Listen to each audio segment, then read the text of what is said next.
ni hirya no hino mu karere ka Afurika y'ibiyaga bigari, ni ku mutekano, politiki na diplomasi, ibivugwa, ibitangazwa ndetse n'ibikorwa, nibyo tuba tukugezaho aho uri hose, ni mu bice bitandukanye by'igihugu no hanze yacyo, ni mu nguni zose z'isi. Rero bavandimwe, nta yindi mpamba mba mbasesekaranyeho uretse amakuru. Njye ndi Fagi Kayinamura kuri mikoro, ariko kandi reka mvuge ni nta yindi mpamba tubasesekaranyeho. Impamvu ni uko ntari njyenyine. Bwana Nsanzimfura Jarimura Kanuko kandi turi kumwe hano muri studio, turaje ngo dufatanye tubagezeho uko byifashe ku kibuga cy'imirwano, naho imirwano yaciye ibintu ndetse n'abagezweho mu karere birumvikana muri diplomasi no hakurya y'inyanja ngari byadogereye. Bwana Nsanzimfura ameze ute? Ameze neza cyane Bwana Fagi Kayinamura. Yego, igitondo cyiza. Igitondo cyiza cyane rwose kuri twese kandi ndetse n'abadukurikiye. Yego. Reka twizere ko bameze neza kandi bari amahoro rwose. Yego. Ejo Reka tubyinjiremo cyane. Ntabwo byoroshye. Kimoka hagaragaye imirambo, ni mu nkengero z'umujyi wa Sake. Aha ni hamwe mu hateguriwe Operation Springbok mu mpera za 2023. Urubyiruko MONUSCO ivuga iti noneho twe tugiye gufatanya na FARDC na coalition guhangana na M23. Ahitwa Kimoka niho bateguriye iyo operation, naho bari washyize ibirindiro. Icyo gihe byarangiye tuyiburiye irengero, ariko niho byari byagize gute byakorewe. Ahangaha rero hari amapatrouille ya M23 buri joro muri iyi mihanda ya Kimoka, ariko ku munsi w'ejo hasohotse inkuru mbi cyane ngo hongeye kumvikana ikozanyo hagati ya M23 ndetse n'abazalendo. Turaje tubyinjiremo. Nyanzale icyumweru gishize cyaranzwe n'imidugararo. Muri icyumweru bongeye kurasana, ivumbi riratumuka, hari n'abaturage bahasize ubuzima muri Rucuro. Turaje turebera hamwe uko situation imeze muri Nyanzale. Yego. Ku kibuga cy'imirwano muri Kivu y'Amajyepfo naho turatambagirayo turebera hamwe amakuru ari kugenda agarukwaho. Muri Kivu y'Amajyaruguru ntabwo tuza kwibagirwa ibiri kuvugwa ahitwa Warikare. Yego. Bwana Nsanzimfura, abazalendo bagiye kugusha cyane niyo muhozi ibyavuze akomeje, kubera ko yongeye kubaburira cyane, avuga ko rwose bafite akaga gakomeye bagiye guhura nako, ariko kandi ni nyuma y'uko aherutse kwa Tshisekedi yaburiye abazalendo, anavuga imyato Perezida Kagame. Turashe tubigarukeho tubive imuzi n'umuzingo.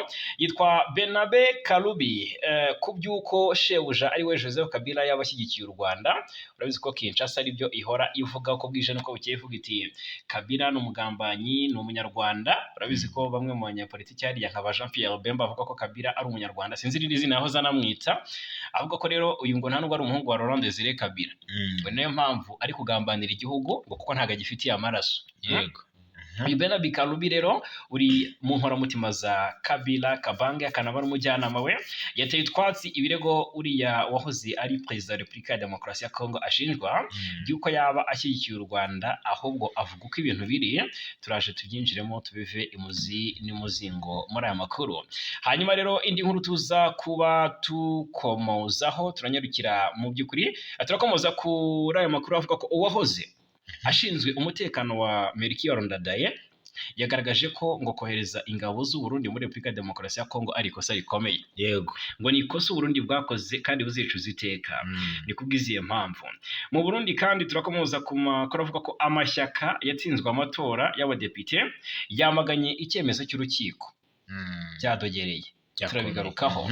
Turinigura rero turebera hamwe uburyo uwitwa Constantin Mutamba, umunyarwanda yaciye umugani aravuga ngo urucira mukase rugatwara nyoko cyane. Uyu Constantin Mutamba wahoze ari Minisitiri w'Ubutabera. Yego. Uyu rero yaruciriye mukase rutwara nyina, ni mu buhe buryo? Turaje tubyinjiremo turebera hamwe rwose uyu Pilato wanga u Rwanda urunuka, uburyo nawe yatesetse kubera nyine uwo mugani waganya kariho, niko navuga. Ibyo bamenya ku giterane kidasanzwe cyanitabiriwe n'abayobozi batwirwana M23 mu Minembwe turabikomoza, hamaze iminsi havugwa amakuru akomeye. Hanyuma rero tuze no kubabwira mu by'ukuri andi makuru menshi agezweho muri aka karere, tuze kwambuka inyanja ngari. Yego, turababwira amakuru akomeye cyane. Yego. Irani yahize guhana Israel mu buryo bukomeye.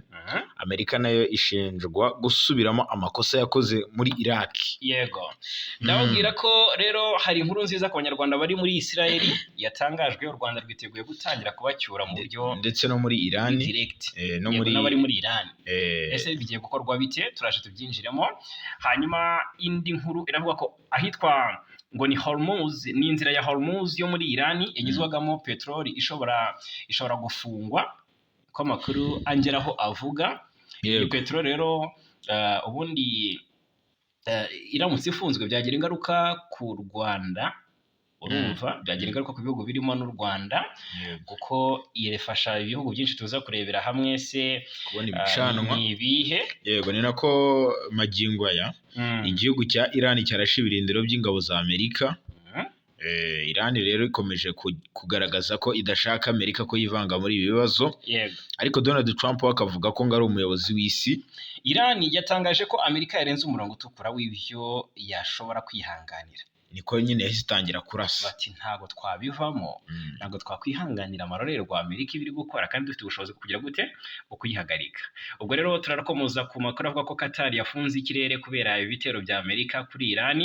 Yose turashe tuyinjiremo tubive mu zindi muzingo gatanu ku kandi. Mbahaye ikaze, mbibutse ko byoroshye cyane gukomeza kwibanira natwe, ni subscribe cyangwa sabone ni kuri uyu muyoboro. Ubundi bindi nta kindi abantu bacu basabwa uretse kwiduharira. Tuze kubabwira amakuru aturuka muri Afurika avuga ko Perezida Faustin Archange Touadera, uyu nguyu ni perezida wa Repubulika ya Centrafrica, ararembye cyane ashobora no kwitaba Imana. Birashoboka. Byavuzwe ko uyu Archange Touadera yajyanywe kuvurizwa i Buruseli mu Bubiligi nyuma yo gufatwa n'uburwayi butunguranye bwatumye aremba cyane. Ese bimeze bite ubuzima bwe bumeze ubu ngubu ahari ameze ate, haravugwa iki? Archange Touadera ubundi ni muntu ki, abanyate n'ibihugu bitandukanye birimo n'u Rwanda. Turaje tubyinjiremo. Hanyuma nyemerera duhere kuri iyi nkuru ya Bernabe Karubi. Yego, bitwa Bernabe Kikaya bin Karubi. Uyu nguyu yamaze gutangaza amakuru y'uko sebuja ngo yaba ashyigikiye u Rwanda cyangwa atarushyigikiye. Ariko uyu niwe uherutse hariya i Washington DC, niwe wari watumwe na Kabila. Yari ari kumwe n'abandi bagera kuri babiri. Umugambi wamujyanyeyo kwari barabyerera bati ni ukugambanira Tshisekedi ngo ave ku butegetsi. Ntabwo ari ukumugambanira, ntabwo ariko babyise bo. Bavuze ko ngo ari ugukuraho ubutegetsi bw'igitugu. Yego, ni ugutanga impamvu. Ni ugutanga impamvu. Ubutegetsi bukwiye gukorwa. Bigaragaza umugambi Kabila afite. Ni nko kugaragaza ibyabo byose. Ugite gukora kudeta, guhirika ubutegetsi. No guhirika ubutegetsi. Kugaragaza umugambi wo guhirika ubutegetsi Joseph Kabila afite. Urabizi ko Amerika ni igifi kinini kibwirwa ni ukusabagaho cy'Amerika nkaho ariyo nyiri Kongo, moteri y'ibihugu byose. Rero Kabila, uyu Kikaya bin Karubi ni umwe mu basize abafashije Kabila gutanga imbwirwaruhame hariya zikakaye mu mujyi wa Goma. Yego, zigaragaza umugambi Joseph Kabila afitiye. Yego, izo mbwirwaruhame zikirangira Kabila ahita amwohereza i Kinshasa. Yahise amwohereza i Washington. Yego, amwohereza n'abandi bantu babiri tutigeze tumenya bashyizwe mu dukubo, ariko nabo bafite aho bahuriye na Kabila ndetse bafite n'icyo bahuriyeho na M23. Ejo muri si wo twareberaga hamwe urutonde rw'abantu bari inyuma ya Kabila. Abantu bacu babyumve ko Kikaya bin Karubi aherutse i Washington. Turashe turebera hamwe ibyo yahakanye, ariko noneho reka turebe abari inyuma ya Kabila mumenye ngo ni bande bajyanye na Karubi. Ubwo muri abo benshi tugiye kubabwira harimo abajyanye nawe.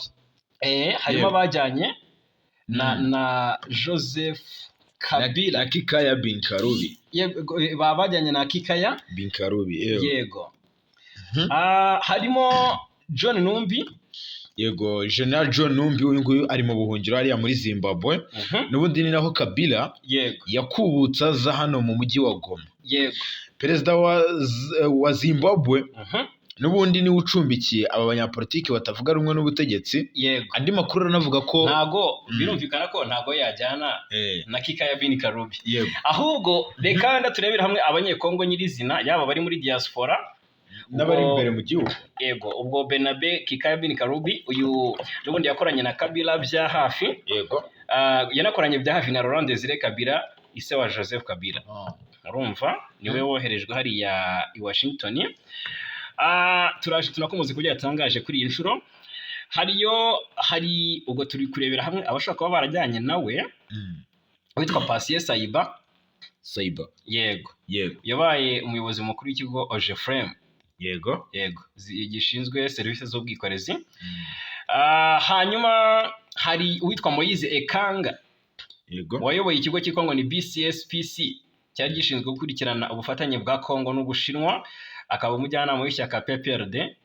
Uyu nawe yabaye hafi Joseph Kabila kuva mu Ukuboza mu mwaka wa 2023 ubwo yahungiraga muri Afurika y'Epfo. Noneho hakaba Raymond Chibanda uyobora ishami ry'ihuriro FCC. Uyu nawe biravuga ko ashobora kuba yarajyanye na Kikaya bin Kalubi. Urumva? Hakaba uyu Chibanda yabayeho minisitiri w'ububanyi n'amahanga wa Kongo ubwo Kabila yarakiri ku butegetsi. Yego. Noneho hari uwitwa Mwilanya. Hari uwitwa Mwilanya. Hakaba ubwo nabari inyuma nyine ya Joseph Kabila ariko b'abanyekongo nyirizina. Ubwo rero na John Numbi nyine abajyanye na Kikaya ni muri abo ngabo.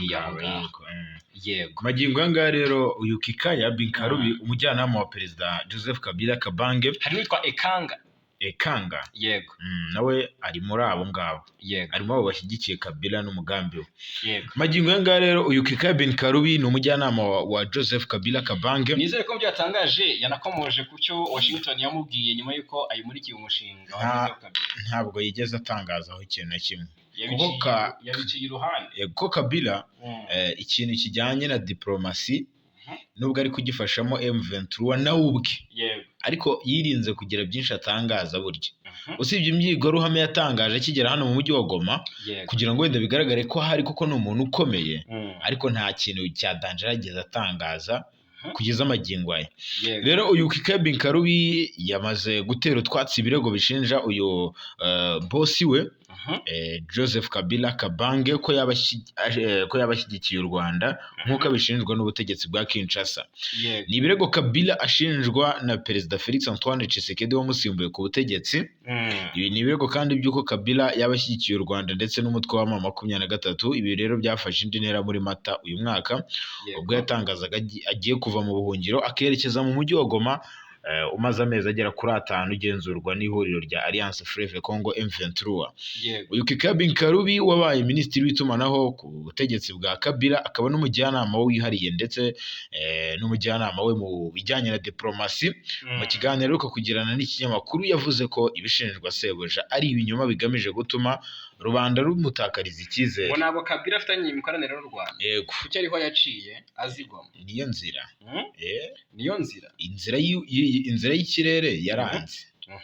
Yaranze kandi ntikora igoma ikibuga cy'ibigeke. Ko Uganda yamwimye inzira? Ko Uganda yamwimye inzira?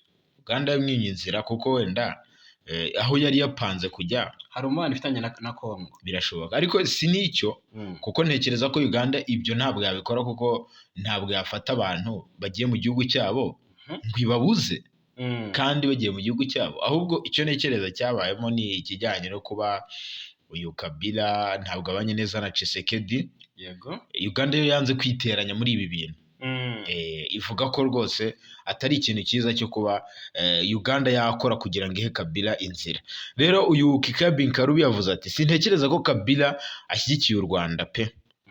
Ati u Rwanda ese arushyigikiye mu biki? Mu guhungabanya umutekano wa Kongo nkuko Kongo ivuga ko ari rwo ruyizonze. Ni ukuvuga ngo Kinshasa ivuga ko M23 ikorana n'u Rwanda kandi iterwa inkunga n'igihugu cy'u Rwanda. Rero kuba Kabila bavuga ko ngashyigikiye u Rwanda ni nko kuvuga ngo ashyigikiye M23. Ati u Rwanda twisanze turi abaturanyi. Ati kandi ntabwo wakwirukana umuturanyi cyangwa ngo mugirane amakimbirane. Ati rero iki kibazo n'ubundi ngo ntabwo cyakabaye kibazwa na benshi cyangwa n'abikinshasa. Kuko ngo perezida Kabila nta burenganzira afite bwo kwamagana igihugu cy'igituranyi. Ati rwose ati ntabwo twaba turi abantu batekereza tubaye twamaganye umuturanyi. Yakomeje avuga ko Kabila ngo ari mu mujyi wa Goma koko. Kandi ngo uri kugenzurwa n'ihuriro rya Alliance Fleuve Congo M23. Ibi yabishimangiye. Avuga ati turi kumwe na M23. turi kurwana ku ruhande rw'ihuriro Yego. AFC M23 turi kurwanya ubutegetsi bwa Kinshasa. Yego, iyi mvugo yo gushyigikirwa n'u Rwanda, Kikaya yavuze ko ngatekereza ko ngari ibintu by'itangazamakuru.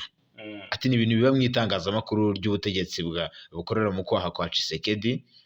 Ati ni interuro rwose itakabaye yongera kuvugwa.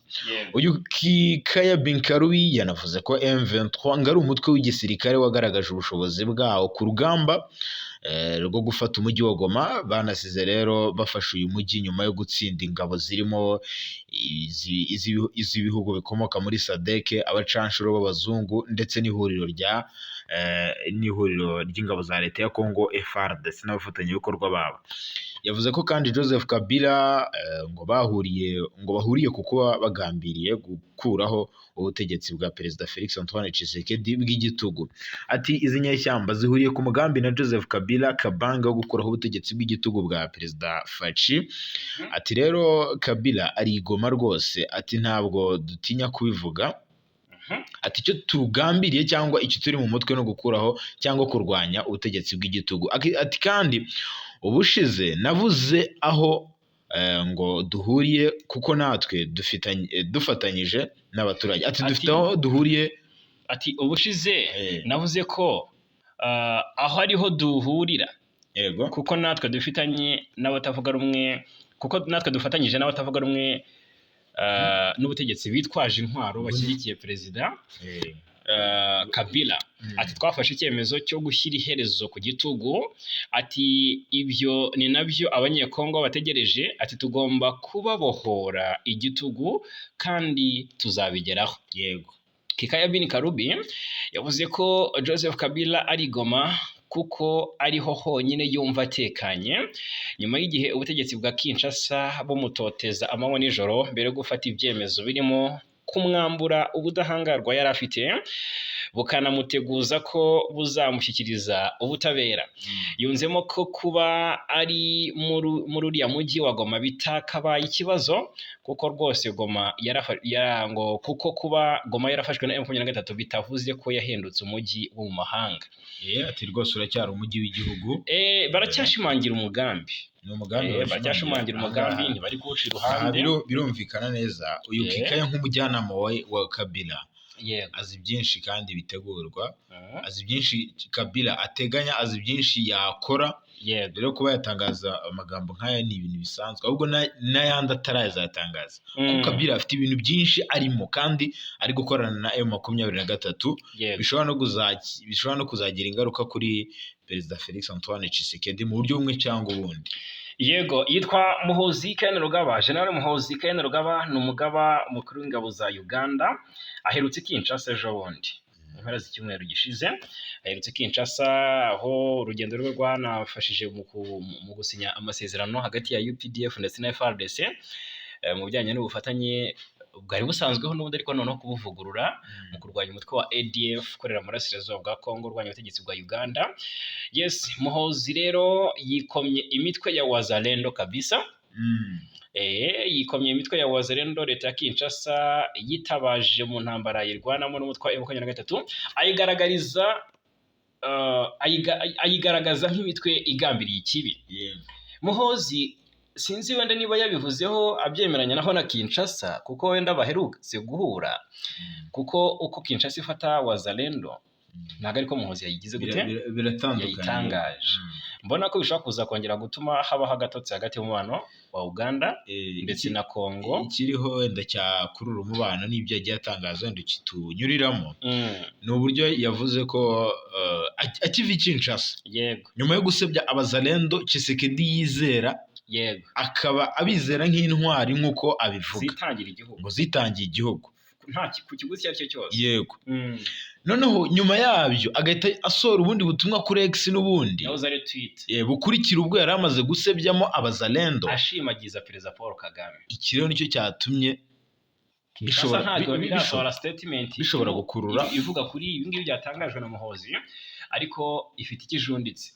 Noneho rero uruzinduko kandi Rwamuhozi. Muhozi yabitangaje nyuma y'amasaha make yavuye i Kinshasa mu ruzinduko rwasize yabonanye na Perezida Tshisekedi. Uruzinduko kandi rwasize igisirikare cya Uganda UPDF na FARDC cya Congo basinyanye amasezerano make y'ubufatanye mu bya gisirikare. N'amasezerano yemerera UPDF kurasa imitwe yitwaje intwari ikorera mu burasirazuba bwa Congo.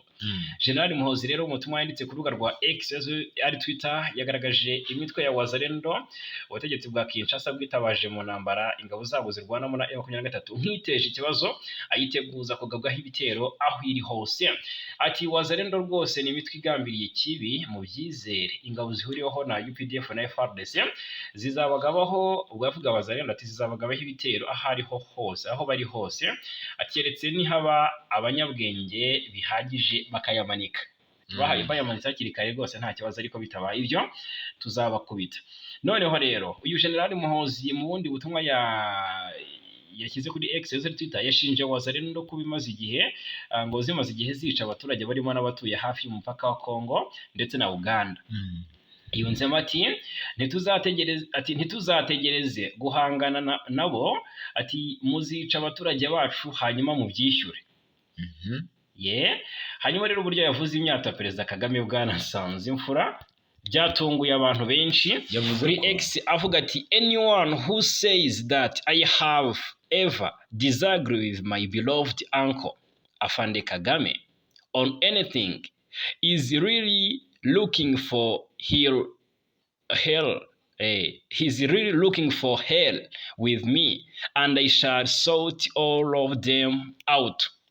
Muhozi ikintu yatangaje ahangaha uzi ikintu yatangaje ahangaha gikomeye avuga ati rwose injira muri iyi article magingo yangaya icyambere ubundi yagaragaje yego nuko ngo adashobora kunyuranya na Perezida Paul Kagame ngo abatekereza ko ashobora kunyuranya nawe mu by'ukuri ngo baribeshya cyane ubwo yavuga Perezida Kagame atabatekereza ko nshobora kunyuranya nawe baribeshya cyane. Yongera kuvuga kuri Perezida Kagame donc yavuze byinshi noneho ariko agaragaza ko ngo bashaka abo bantu hell ni ukuzimu bari kumva ati abantu rero bari gushaka kugira ngo bari kumubeshyera ko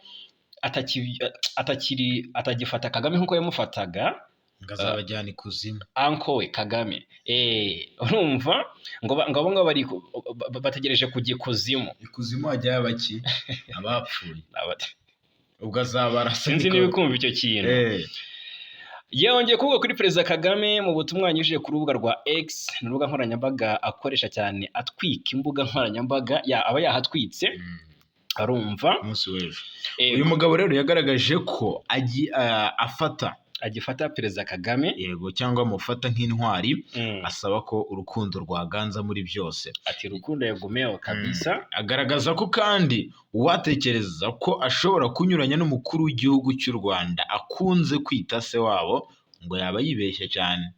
Ati uwo ari we wese uvuga ko naba narigeze kunyuranya na data wacu Afande Kagame ati ku kintu icyo ari cyo cyose mu by'ukuri ati anshakaho ibibazo kandi nzabishakira igisubizo. Yego ni mu butumwa rero Muhozi yanditse nigeze agaragaza impamvu y'aya magambo ndetse n'ababa barigeze kuvugaho nabi ndetse no kunyuranya na Perezida Paul Kagame bavuga ko Muhozi ngo bashobora kunyuranya ngo baribeshye cyane. Gusa ubutumwa buje mu gihe akubutse i Kinshasa aho yahuye na Perezida Felix Antoine Tshisekedi usanzwe ubanye nabi n'u Rwanda. Muhozi afatwa nk'umuntu w'ingenzi mu mubano w'u Rwanda na Uganda kubera uruhare yagize mu kunga ibi bihugu byombi nyuma y'imyaka myinshi bidacana uwaka. Uru ruhare rero rwa Muhozi rwanashimwe na Perezida Paul Kagame ubwo yitabiraga ibirori by'isabukuru y'uyu musirikare Muhozi muri 2022. Ati niba kongera guhuza u Rwanda na Uganda byari bikeneye wowe Muhozi kugira ngo ube umuhuza ati ndabishimira cyane. Uyu ni Perezida Paul Kagame. Ati dufite ibibazo hagati y'ibihugu byacu ariko nari mfite icyizere ko ari igihe gito bigakemuka. Ati umurunga uduhuje urakomeye cyane. Rero abajenerali beza ati ntabwo ari abatsinda intambara gusa ati nabatsindira amahoro. Ati ntabwo ari abatsinda intambara gusa ahubwo ni abatsindira amahoro. Ati ndishimye kuva warahuje ibihugu byombi, kuva Uganda n'u Rwanda byakongera kubana mu mahoro, ntabwo Muhoozi asiba kugaragaza perezida w'u Rwanda Paul Kagame nk'umuntu w'icyitegererezo kuri we. Yes, uze kwitega ibintu Kinshasa iza gutangaza ku byatangaje na Muhoozi Kene Rugaba abakoze mu nkovu. Birakomeye.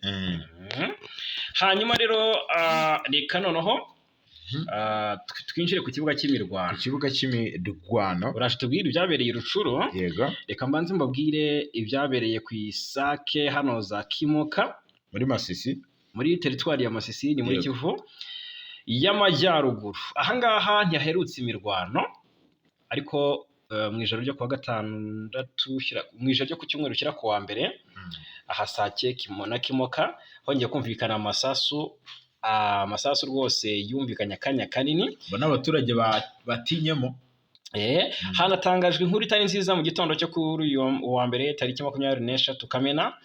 Imirambo y'abasore babiri yahise iboneka mu duce twa Sake na Kimoka, aho tuba muri groupement ya Kamuronza, ni muri teritwari ya Masisi mu ntara Kivu y'Amajyaruguru. Amakuru aturuka aho byabereye rero avuga ko abantu baho bumvise amasasu hagati ya 7:00 n'igice ndetse n'isaha ya 8:00 z'igitondo ku muhanda uhuza Sake na Kimoka. Ibyo bisasu bivugwa ko byaturutse ku mirwano hagati y'ingabo zari kuri patrouille za AFC M23 n'itsinda ry'abantu bitwaje intwaro bataramenyekana na magingo aya. Yes, kugeza kuri ubu ngubu rero ntiharemezwa imyirondoro y'aba bahitanywe n'iyo mirwano, kandi umutekano uracyari muke muri kariya gace. Nta bindi byinshi ndi buvuge. Aha Sake hari amaze iminsi hatekanye, uretse nyuma y'amezi abiri mu mpera za Mata nibwo havuzwe operation ingabo abarwanyi ba M23 bakoze yo guhiga aba FDL bari bakiri mu nkengero za Sake. Tumaze iminsi tubigarukaho. Ntabwo Sake ashobora kuboneka amahoro ndetse na Warikare, mu gihe centre ya Warikare ndetse n'ibice bimwe muri Masisi bitararangiza gufatwa. Uzi imirwano imaze iminsi ahitwa Boabo hano za Katoyi muri Masisi. Ni imirwano myinshi kandi yagiye ica igikuba cyane mu baturage. Ibice byo muri Masisi hari ibice haracyari ibirindiro bya FDL. Twarabisobanuye tuvuga ko rwose M23 uburyo yafashe Masisi Sake, reka tuvuge Sake ku bice runaka. Yego, hari ibice yagiye icamo rwose itakoza operation yimbitse, kuko yafashe Sake yatabaraga erega. Wibuka umubare w'abarwanyi ba M23 ni muke, batabaraga aho rukomeye. Operation yo gufata Sake yakozwe nk'umurabyo bambuka Igoma. Yego, Irucuru naho bongeye kurasa. Yego, rwongeye kwambikana n'ubundi mu buryo bukomeye cyane ahitwa Nyanzale, ni mu mujyi centre neza. Ibibazo by'umutekano nibyo bikomeje kuharangwa byonyine hano muri Rucuro ndetse muri ino centre ya Nyanzale by'umwihariko. Aha rero biravugwa ko imirwano yongeye kuhubura kuva ku cyumweru kugeza kuri uyu wa mbere ushize. Yego, aho rero imirwano yari irimo ica ibintu muri ibi bice, gusa ngo ngongeye kugaragara ituze mu rukera rw'iki gitondo. Mu mujyi hose hari kumvikana urusaku rw'intwaro ziremereye cyane kuva ku cyumweru. Aha ni mu mujyi wa Nyanzale n'ubundi. Ibi bikomeje no gutera ubwoba abaturage benshi, nk'uko amakuru aturuka muri ibi bice agera kuri Radio Okapi abivuga. Abasivili bamaze gusubira mu ngo zabo aha Nyanzale magingo aya. Nyuma y'igihe rero nyuma y'igihe baravanywe mu byabo bagahungira mu bice bitekanye batinye imirwano. Rero amakuru ava muri bice n'ubundi aravuga ko abarwanyi bo muri VDP Wazalendo aribo bagabye imitero bikomeye cyane ku nyeshyamba za M23, ariko M23 ikomeje kwagura ibirindiro byabo, ndetse hari n'imidugudu yamaze kuba yigarurira irimo Kiyeye. Aha ni muri groupement ya Kihondo muri teritwari ya Rucuro. Rero kuva mu gitondo Abazalendo bagabye ibitero bikomeye cyane, ndetse Abazalendo bo mu mutwe wa CMC Nyatura bari basohoye itangazo ryamagana igitero cya bombe bavuga ko cyagabwe mu mujyi myinshi ya hano Rucuro, harimo Nyarubende, Burambo, Muhanga, centre ya Kihondo ndetse n'ahitwa Kiyeye. Ibi rero byabaye kwa gatandatu babyibuka. Rero banatangaje ko bifuza gusubiza vuba ibyo bitero ngo basobanuye nk'ubushotoranyi hagati aho kuko ngo imirwano yabereye hafi ya Katsiru hagati ya M23 ndetse na Wazalendo nanone yasize Wazalendo bahasize ubuzima ari 6. Imibare myinshi cyane ahubwo bishoko bakomeretse ni benshi cyane. Noneho rero hari amakuru amaze iminsi avuga ko hari agace ngo karimo abantu ngo bo mu muryango ngo bihuje na AFC M23 bageze gutya rero basohora itangazo ribyamagana ni majyaruguru ya Kivu ahitwa Bushenge Hunde. Uyu muryango wa Bushenge Hunde rero wamaganye ibyo kuhuza n'umutwe M23 ku cyumweru tariki 22 Kamena 2025 ni Ibeni. Umuryango wa Bushenge Hunde utuye mu gice harya Beni so hari ibirindiro bya Somo Kakule Evariste. Yego guverineri ya Kivu ya ruguru ku ruhande rwa leta. Hari amakuru yavuga ko abo muri uyu muryango ngo bashaka ko barihuje na M23 kandi ngo byari kubakururira ishyano mu by'ukuri mu gihe bari mu matware ya FRDC ubwo ni ahayoborwa na guverinoma.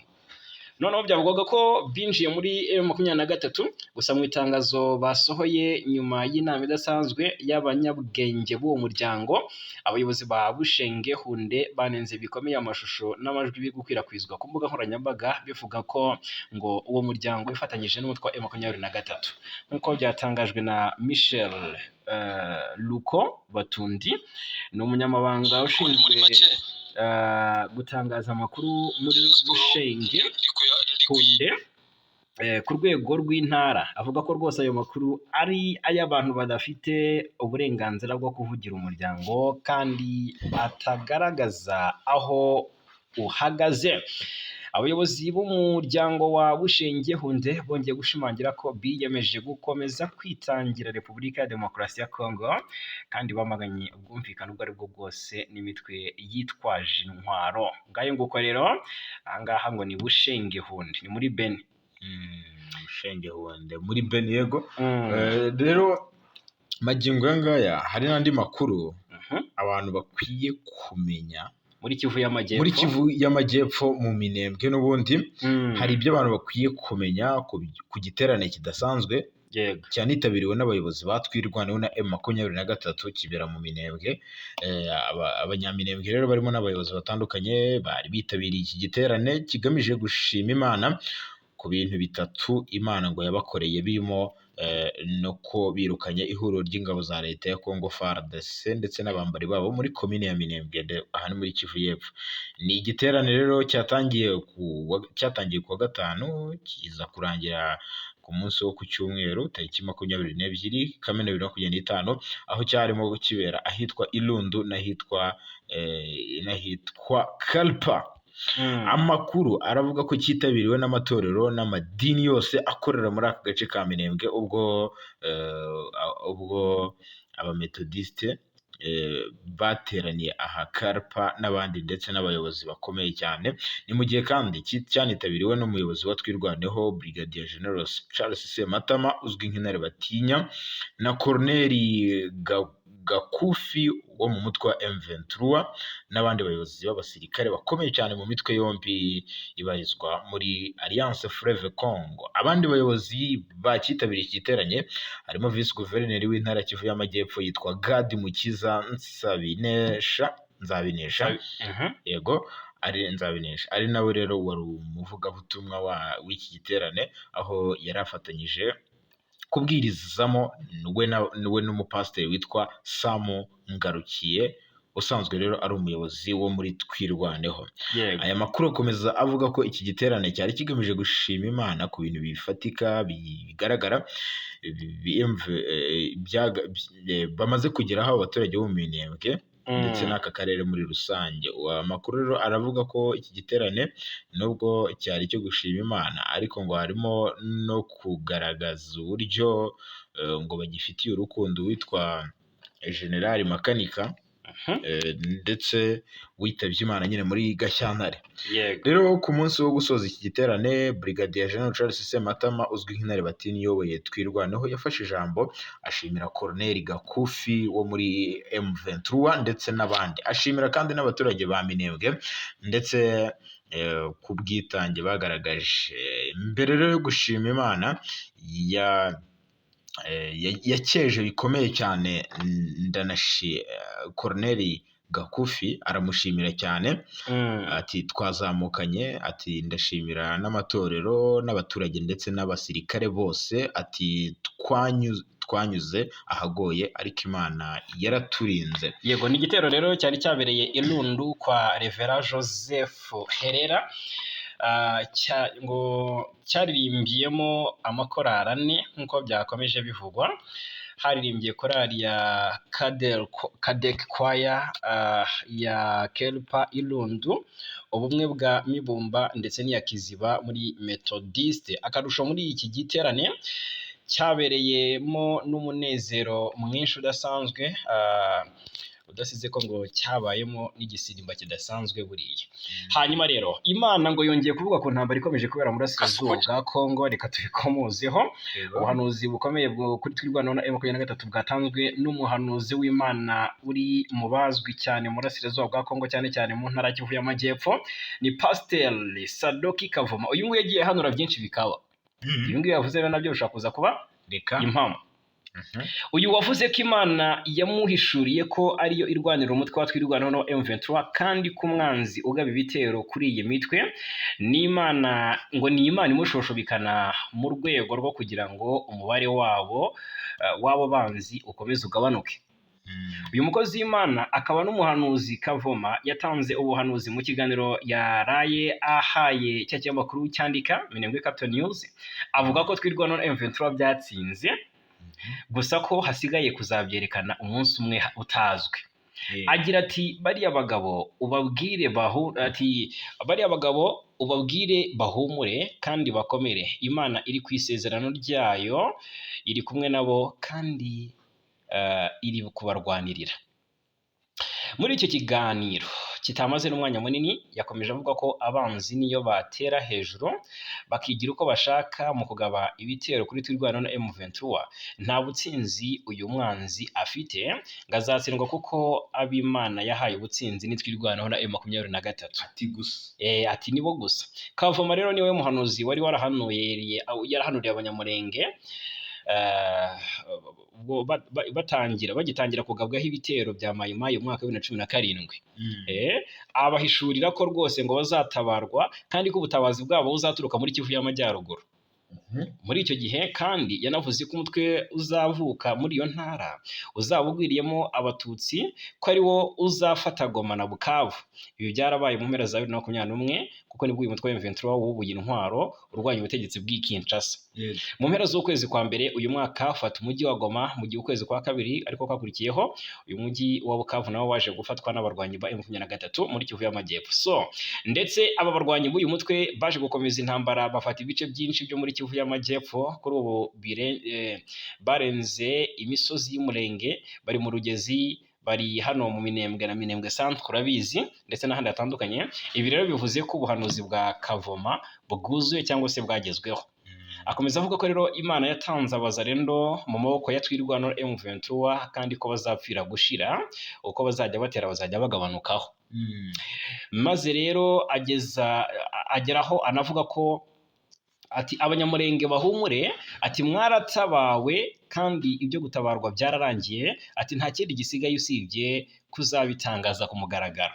Ku rundi ruhande rero yageze n'aho atanga inama ku barwanyi ba twirwanaho na M23, agira ati muhe Imana ishimwe ryayo kandi ibyo ibakorera ntimukumve ko ari imbaraga zanyu, ati niyo yonyine ibibakorera. Ibikoresho mwarabibonye n'ubundi muracyakomeje kwakira n'ibindi, ati ndetse kandi muzakira n'ibindi byinshi binini, ariko mwumve ko ari Imana ibibaha. Yasoje avuga ko iyi mitwe yombi igomba kwiringira Imana, kandi mbere y'uko bajya ku ntambara bakajya ngo babanza kwishyira mu maboko y'Imana. Ubushize kandi yatanze ubuhanuzi bukomeye avuga ko hasigaye intambara imwe ikomeye izabera mu kibaya cya Rusizi, Uvira ndetse n'umuhanda wa Uvira Baraka Minembwe. Iyi ntambara ngo izaba ari karundura karahabutaka, izagwamo benshi ariko izasiga intsinzi. Urumva? Asobanura ko Imana yamubwiye ko iyo ntambara izaba iya nyuma, ariko rwose ko izabanzirizwa n'igikupe ngo kizagwa i Kinshasa. Ahamya ko kizapfa kirashwe, hakurikirwe impfu zizibasira abanyamurenge bari muri leta. Aho yavuga kudeta. Eh, nizere kubyumva. yego. Noneho ikindi ni uko yemeje ko nyuma y'iyi ntambara izabera mu kibaya cya Rusizi, Plaine de Rusizi, Uvira n'umuhanda uhuza Baraka na Minembwe niho hazakurikirwa no kuzamura ibendera ryo kunesha cyane. Ntiyarekeye aho kuko kandi yavuze ko mu biganiro by'amahoro avuga ko ngo bazajya bagenda baruhira ubusa. Urumva? Ariko ngo bazagenda baganire ariko ntibizahagarika icyo Imana igambiriye kuri iki gihugu. Ibintu byumvikana cyane rwose, niba koko ari Imana yamutumye. Tshisekedi ararimbutse cyane. Yego, magingo y'anga rero tukanyarukira mu gihugu cy'u Burundi tukarebera hamwe amakuru ariko havugwa nayo ntabwo ibintu biba byoroshye. Amashyaka yatsinzwe amatora y'abadepite yamaze kwamagana icyemezo cy'uko urukiko ngo ruri kwitwara kuri CNDD-FDD. Urukiko rushinzwe kurinda itegeko nshinga mu Burundi nibwo rwemeje ko ishyaka rya CNDD-FDD riri ku butegetsi ariryo rifite imyanya myinshi mu matora y'abadepite bidasubirwaho. Ibi bibaye rero nyuma y'uko amashyaka atavuga rumwe n'ubutegetsi yari yashyize hamwe atanga ibirego bivuga ko yibwe amajwi mu matora y'abadepite yabaye ku itariki 5 Kamena 2025. Ku wa 20 Kamena nibwo urukiko rwemeje ko rwatesheje agaciro ibirego byatanzwe n'aya mashyaka, rwemeza ko CNDD-FDD ari yatsindiye imyanya myinshi mu nteko ishinga amategeko y'u Burundi. Uru rubanza rwayobowe na perezida w'urukiko Valentine Bagorinkunda wagaragaje ko wagaragaje ko amatora yabaye mu buryo bwemewe n'amategeko. Uyu Bagorikunda yavuze ko rero hashingiwe ku bimenyetso bahawe na komisiyo ishinzwe amatora birimo uko yagenze amajwi ngo yabaruwe neza, ati kandi ibintu biri mu mucyo. Amashyaka atavuga rumwe n'ubutegetsi arimo UPRONO, CNL ndetse na CDP ndetse na Burundi bwa bose niyo yatanze ibirego byamagana ibyavuye mu matora. Mu kiganiro yagiranye na radiyo Isangano, umuyobozi wa UPRONO Olivier Nkurunziza yavuze ko atigeze yishimira icyemezo cyafashwe n'urukiko. Ati tuzakomeza guhangana n'ibijyanye na politiki cyane cyane dusaba inzego zikomeye mu gihugu kugira ngo zumve ibyacu mu gihe cya vuba. Yes, hanyuma uwahoze ashinzwe umutekano wa Melchior Ndadaye yagaragaje ko kohereza ingabo z'u Burundi muri Congo ari ikosa rikomeye. Nawe uremeranya nawe? Ntabwo nemeranya nawe cyane, ahubwo ni cyane kuko aragaragaza ibintu byumvikana. Yitwa Gracier, si nawe gusa, hari n'abandi banyapolitiki. Yego, yitwa Gracier Rukindikiza wahoze ashinzwe umutekano wa Melchior Ndadaye wabaye perezida w'u Burundi mu mwaka w'1993. yagaragaje ko perezida Ndayishimiye yakoze ikosa rikomeye ubwo yoherezaga ingabo z'igihugu cye mu ntambara yo mu burasirazuba bwa Repubulika ya Demokarasi ya Kongo.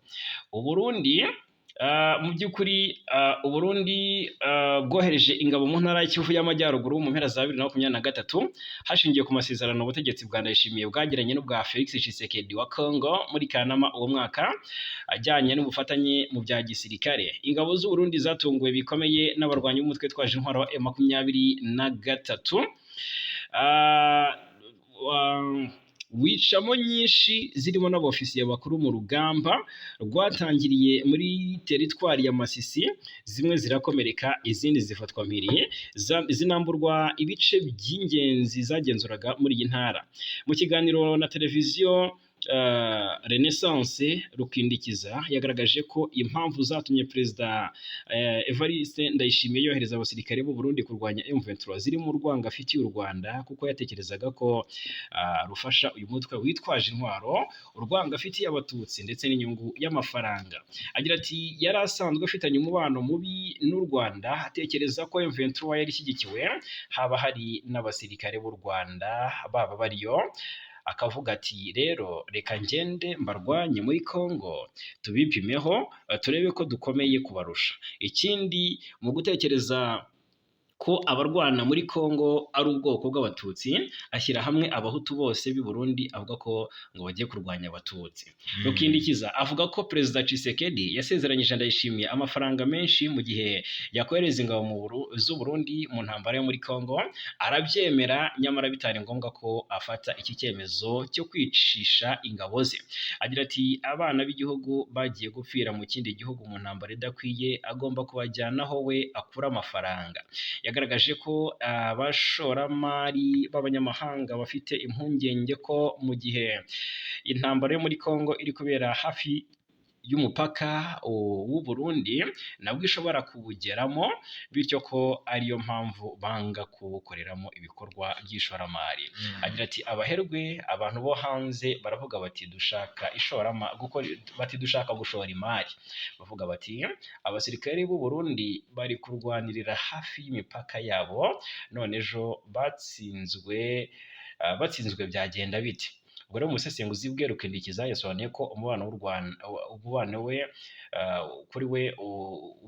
Rwanda n'u Burundi wazambijwe cyane n'uruhare rwabwo mu ntambara yo mu burasirazuba bwa Repubulika ya Demokarasi ya Kongo. Ubwo Rukindikiza amagambo yumvikana cyane. Yego, yitwa Constantin Mutamba, yaruciyemo kasi rutwara nyina. umugannye uganya kariho. Abanyarwanda bareba kure.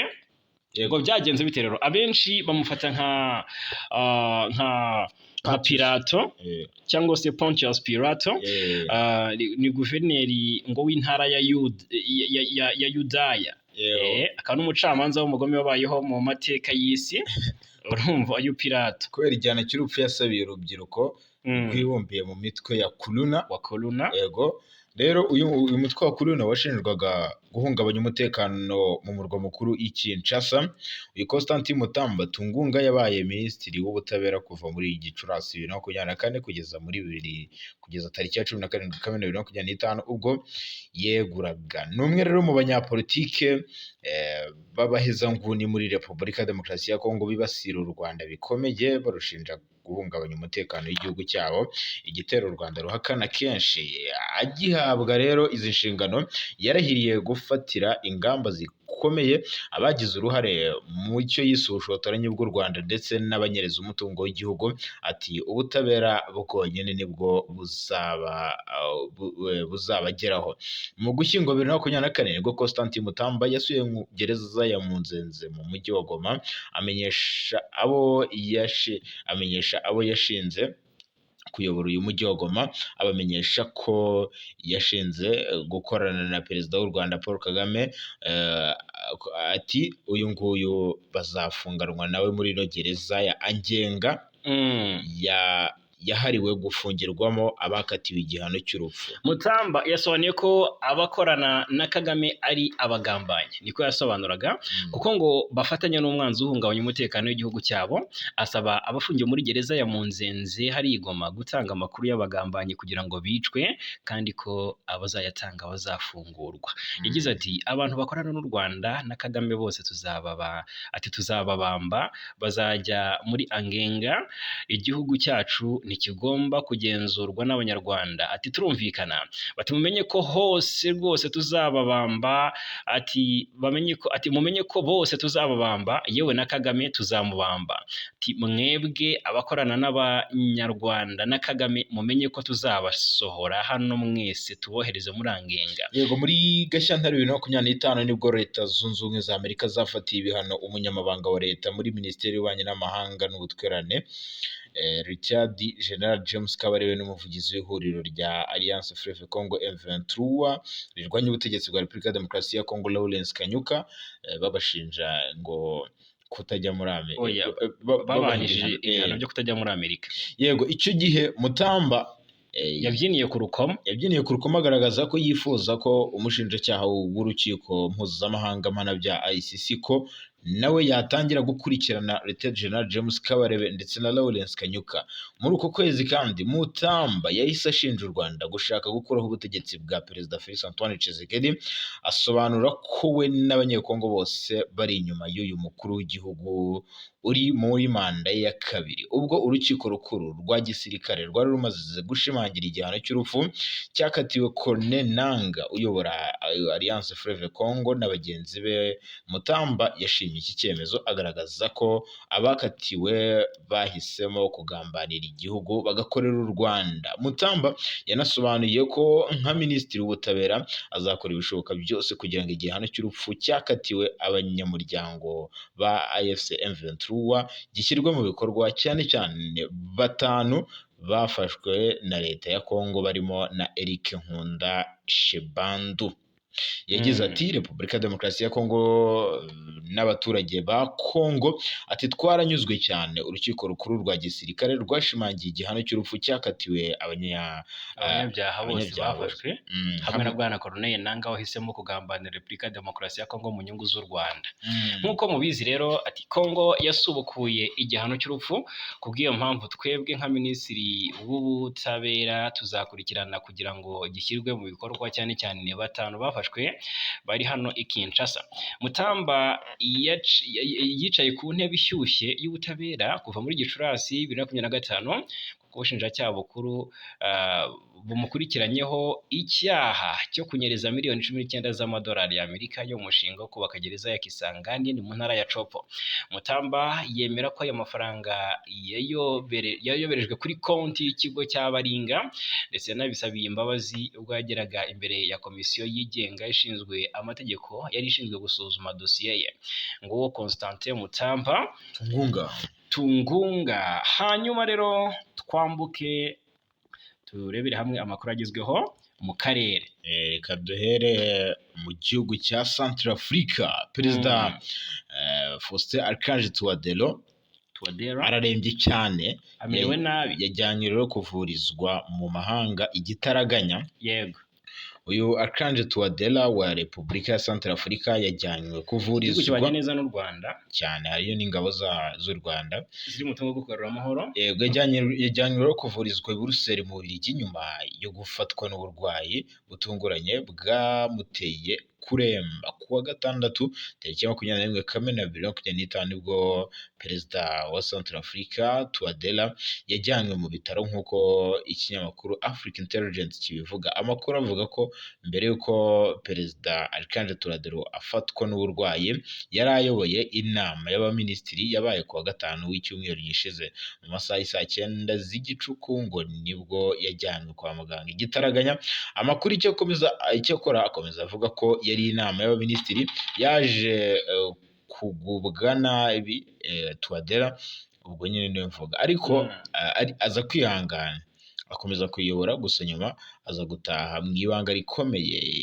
Ikinyamakuru rero cyitwa Corbeau News cyo kivuga ko perezida Touadéra yari amaze kugera iwe, gusa yakomeje ngo kuremba ku buryo yatangiye kuruka birimo n'amaraso no gucibwamo, nanone birimo amaraso ndetse anacika intege cyane. Biravuga ko kandi ubwo yarimo agerageza kuzamuka ingazi y'inzu yiwe nyine, ubwo ngubwo n'amayesikariye, yaje kwitura hasi. Ibi byanatumye abari bari kumwe nawe batabaza abaganga byihuse. Icyo gihe kandi byabaye ngombwa ko hashakwa indege yihariye imujyana kumuvuriza mu Bubiligi, aho yaherekejwe n'umugore we wa kabiri witwa Tina Touadéra. Kugeza ubu rero nta makuru y'uko ubuzima bwa Touadéra bwifashe bwana Fagi Kayinamura, gusa ibikomeje kuvugwa nuko ubwoba bwinshi ku banya-Centrafrica bukomeje kwiyongera. Icyakora amakuru atangazwa n'ibinyamakuru byo muri Centrafrica aravuga ko ubuzima bwe ngo bumeze neza. Ati rwose buri kwitabwaho n'abaganga bahariya. Perezida Faustin Archange Touadéra yajyanywe kwa muganga arembye mu gihe habura amezi agera kuri 5 yonyine ngo Centrafrica haba amatora y'umukuru w'igihugu. Ni amatora byitezwe ko agomba no kuziyamamarizamo ubwe mu yindi manda. Minisiteri y'Ububanyi n'Amahanga yatangaje ko aravuga u Rwanda mu bigaragara rufite abaturage muri Israel n'intambara no muri Iran. Nuko noneho birashoboka ko abariyo bashaka gutaha bigiye kuba byoroshye kuko Minisiteri y'Ububanyi n'Amahanga yatangaje ko yiteguye gucyura Abanyarwanda bari muri Israel na Irani mu gihe byaba bibaye ngombwa, cyane ko ibyumweru bibiri bigiye gushira intambara irimbanyije hagati y'ibyo bihugu. Iminsi 12 ntiyihiritse. irashize. Umubare munini w'Abanyarwanda baba muri Israel ni abanyeshuri biganjemo abiga amasomo y'ubuhinzi. Abenshi baba barabonye buruse zo kwiga bigizwemo uruhare n'ikigo cya leta ya Israel gishinzwe ibikorwa by'iterambere Mashaba. Umunsi umwe mu cyumweru niwo wonyine bajya mu ishuri, indi 5 baba bari mu mirima aho bamara nibura amasaha 8. Buri munyeshuri aba afite ubuhanga mu by'ubuhinzi, afite umuhanga mu by'ubuhinzi umukurikirana. Mu gihe intambara irimbanyije hagati ya Israel na Irani, ibihugu byinshi byatangiye gusaba abaturage babyo bari muri Irani cyangwa Israel gutaha hakiri kare. Ibitarabikora byasabye abaturage babyo kwitegura no kuba hafi ya za ambasade. Ku bagize ikibazo bahita bafashwa gutaha. Minisiteri y'Ububanyi n'Amahanga y'u Rwanda nubwo idatangaza imibare y'Abanyarwanda bari muri Irani na Israel, yabwiye igihe ko batekanye. Abanyarwanda bose bari muri Irani na Israel baratekanye, ariko hari gahunda zashyizweho zo kuba bafashwa gutaha neza mu gihe byaba bibaye ngombwa. Minisitiri w'Ububanyi n'Amahanga Olivier Nduhungirehe aherutse gutangariza The East Africa ko bitazwi neza niba hari Abanyarwanda baba muri Irani, ariko ko hari gukorwa igenzura kugira ngo barebe niba nta muntu umwe cyangwa babiri baba bariyo. U Rwanda rusanzwe rufasha abaturage barwo bari mu bice birimo intambara, n'ibindi bibazo bagacyurwa. Abaherutse ni abari muri Sudani bafashijwe gutaha mu gihe intambara yari yakajije umurego. Ibindi bihugu byo mu karere byo nabyo bimaze igihe biri muri gahunda zo kureba uko byacyura abaturage babyo bari muri Israel. Nka Uganda yacyuye abaturage bayo 48 biganjemo abanyeshuri bari muri ibyo bihugu byombi banyura mu bihugu by'ibituranyi byayo. Uganda yasabye Turukiya, Azerbaijan ndetse na Jordania ko abaturage bayo bari muri Israel na Irani bafashwa bagahabwa visa bakinjira muri ibyo bihugu bagahunga intambara. Hagati aho ingendo nyinshi z'indege zijya cyangwa ziva muri Israel zarahagaritswe. Inyinshi rero zijyayo ziturutse muri Afurika yo munsi y'ubutayu bwa Sahara zakorwaga na Ethiopian Airlines, ariko zarasubitswe. Abantu barenga 600 bo muri Irani bamaze kwicwa n'ibitero bya Israel, mu gihe Abanya-Israel 24 aribo byatangajwe ko kuva intambara yatangira bamaze gupfa. Yego, magingo anga y'intambara ikomeje gufata indi ntera ndetse no guhindura isura, kuko ibyo u Rwanda rutangaza ruba rwamaze kubibonera facts zigaragara. Kuko noneho kugira ngo wumve ko ibintu byakomeye, Iran yarashe ibirindiro by'ingabo za Amerika. Nka data. Ariko ngo byahuye n'uruva, kuko ngo barashe ariko basanga Amerika yakoze urukuta cyane. Guhera kuwa mbere ibirindiro by'ingabo za Amerika biri mu bihugu bya Katari, Iraq, mu rwego rwo kwihimura ku bitero by'iki gihugu giheruka kugaba. Iran yarashe ibirindiro byabo. Iran rero yemeje amakuru biciye mu itangazamakuru rya leta y'igihugu. Amakuru avuga ko misile zigera kuri 6 arizo zari ziri kurasa kure cyane. Yego, zirasa rero ibirindiro by'ingabo za Amerika biri ahitwa Katari. Iturika ry'izi misile ryumvikanye mu murwa mukuru i Doha.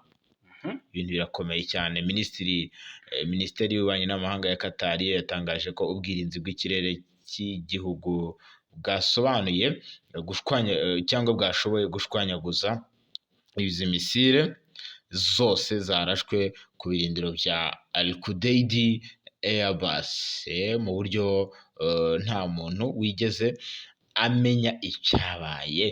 Mbere y'uko Iran irasa ibi bitero, Katari yari yatangaje ko yifuza by'agateganyo ko ikirere cyayo rukumva ku ndege zayo nyine arizo zemewe kuhagwa gusa.